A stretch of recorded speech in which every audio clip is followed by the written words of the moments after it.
today I'm going to be trying to do something that I've been wanting to do for a little while, but didn't really have the time or motivation to do, and that's infusing my own vodka. Honestly, I'm getting to the point of quarantine where I'm just really bored and looking for stuff to do around my house, and fortunately, I have a handle of vodka and some fruit. So today I'm going to be using this huge handle of Tito's to make 3 different infused vodkas. The 3 different infused vodkas I'm going to be trying to make today are a lemon basil, a red berry, and then a hibiscus tea one. So the recipe for these are actually pretty simple. For the fruit vodkas, I already went ahead and cut up the fruit and put them in their jars, so that way you guys didn't have to watch me do it. So as you can see in the lemon basil one, I just have 1 lemon cut up into little slices. I think I was supposed to cut them up like wedges, and I just didn't realize that until after, but I think this looks prettier anyways. And then the red berry, I just quartered some strawberries and then just put some whole raspberries in there. These 2 are pretty much good to go. All I need to do is add some basil to the lemon. So just adding that in now. I didn't really measure how much I was supposed to put in here. I have a little basil plant and I just cut off whatever looked good, so hopefully this is a good amount. It looks pretty nice.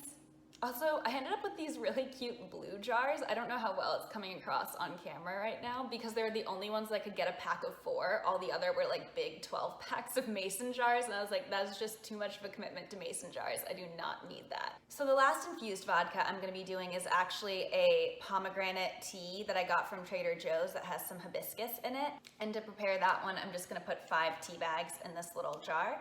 I also got a little rubber band to hold the tea bags on there, so that way I could tuck it in there and didn't have to worry about them sliding around. These tea bags are actually pretty much the reason that I decided to do this. I've had them sitting in my pantry for God knows how long. I'm more of like I like my tea to be a little bit like, I don't know, like I love a ginger tea or like a nice chai, but like this is kind of too sweet for me. So I'm like, okay, I need to use these for something. And then I saw some like tea infused vodkas and I was like, oh, this is it. I'm also gonna put the recipes that I'm following in the description. I'm not really following them too closely, but they give a lot more information on like the measurements if you actually do wanna follow the instructions. If you wanna find any of that information and try this out for yourself, that'll be there. You could also just Google it, that's what I did. Okay, so now I've got all 3 jars prepped and ready to go. Now I just need to add the vodka. So first up, I'm gonna do the pomegranate white tea. And they say to use 750 milliliters, which is bigger, I think, than my entire measuring cup. Oh my God, that's so much vodka. I hope this tastes good because that is a huge commitment to pomegranate tea vodka. All right, I'm gonna throw a lid on that and move on to the other 2. I think actually for the other 2, I'm not gonna bother to measure and just pour until I feel like it's enough. So I'm gonna throw the lids on all of these. So that's it. Now we just have to let them sit for the next few days. When you're infusing vodka, you're supposed to put it in a room temperature place out of direct sunlight. So I think I'm just gonna stick mine in the pantry for a couple days. Each of these vodkas actually has a different amount of time that it's supposed to sit and infuse. The tea vodka I think is only supposed to be for like 2 days. Red berry is 3 to 5. And then I actually saw that the lemon one could be like up to a week or 2 weeks even. So I'm gonna check back in with you guys when we have those ready to go. All right, it's been a hot minute since I finished recording the first bit of this, but now all of our vodkas are done and they've been refrigerated and it's time to give them a try. So in front of me, I've got about a half shot of each vodka. I actually was planning on filming this a little bit earlier in the day, and then I realized that I had to try it and I was not trying to get fucked up at like 10 a.m. So now it's 2 p.m., which is still a little bit unacceptable, but it's quarantine, so hey. All right, first impressions of the pomegranate tea. By far the easiest vodka to infuse was the pomegranate tea one. It literally only took like 48 hours total, and all I had to do was pull out the tea bags, no straining, no nothing. First impressions of it, it smells really good. It almost smells like cranberry juice. Not at all like vodka, which is a little bit dangerous. Oh wait, there's the vodka, never mind. To be completely transparent with you guys, I actually made a drink with this earlier in the week, but this is my first time tasting it on its own. Because like, while I like vodka, I hate vodka shots. I don't enjoy the actual taste of vodka. So I think this might cover it up pretty well. Cheers. Taste-wise, you can definitely tell it's vodka. I know I just infused it with tea bags for a couple days, but I really expected the taste to be a little bit worse, I guess. Overall, this is pretty good. I think this will taste really lovely in a nice mixed drink. And again, it was super easy to make. Would recommend. It took no time at all. If you got some tea bags sitting around, I would definitely go for it. Next up is the red berry. The red berry vodka was a little bit trickier. It required a little bit more effort in terms of setup. I had to cut up some berries for it. It had to soak for 3 to 5 days. I ended up letting it soak for about 5 days, I think, to make sure it really got that berry flavor. For this one, I actually used a specific canning strainer that I got from Target. It comes with 2 pieces, so this one did a really good job of catching all the seeds and the stuff from the berries. It took a really long time though, which is why for the third one I went with a little bit of a different method. But overall it was really effective. I didn't see any of the seeds in the final version, which is great because that could get a little bit gross. But it's probably the one I'm the most excited about. Berries are one of my favorite foods, and I do love a good berry flavored vodka. So it'd be really cool if this turned out well, because I would definitely make it more often. All right, here we go.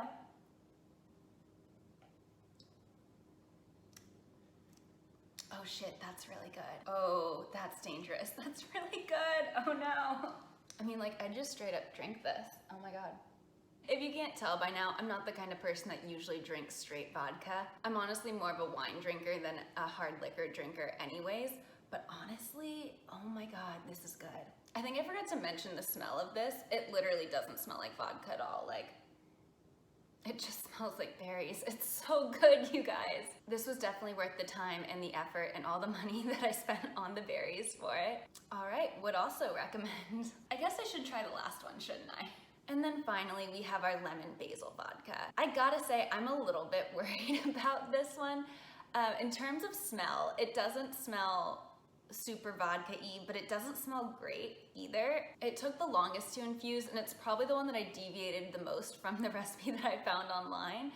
So hopefully it'll turn out okay, but I'm really a little bit concerned. I ended up just running this one through a strainer instead of doing the whole canning funnel because that one took so long for the red berry. And unlike that one, the lemon basil only had like some pulp that I wanted to get out, and I knew that could be caught by a strainer and I didn't need to have to go through that whole process all over again. This is probably the one where I strayed from the recipe that I found online the most, and I had a lot of questions and I just kind of like did what I thought would be best, and I'm really not sure that I was on target there. Oh, this doesn't smell. It doesn't smell bad, but it doesn't smell great, to be honest. My original plan was to go for lemon mint, and I really think I should have done that instead. Oh, I think I'm gonna hate this. Okay, let's get this over with.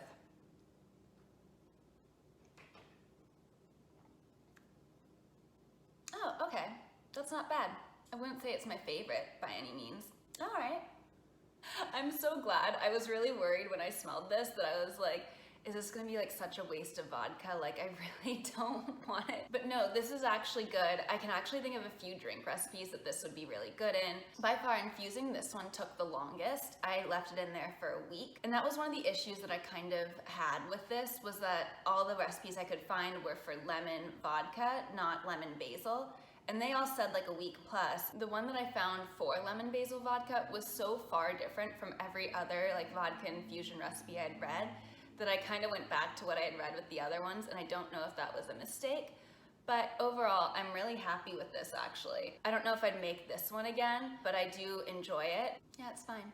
All right, so my final thoughts on this are, I really enjoyed the process of infusing vodka. It wasn't that hard at all. For the most part, it wasn't that expensive. I can't say I was really disappointed by any of them. Obviously, the pomegranate tea one was one that I probably wouldn't just drink on its own, but it did taste really good in the mixed drink I made with it. The red berry one was actually delicious, and I definitely will be making it again. Even though lemon and basil aren't my favorite flavors, and I don't know why I chose to make that one, it still was fine. Like, these are all ones that I would use. There's so many different vodka infusing recipes that you can find online. I chose these 3 just because they seemed like a nice variety of different flavors and none of them seemed too tricky.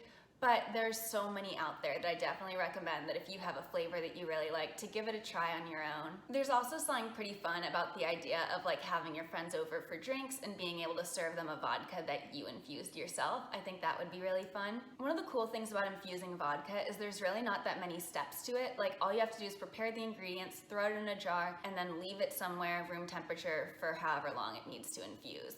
So it's very much something that you can do that's productive, but you kind of just let sit and doesn't require a lot of effort on your end.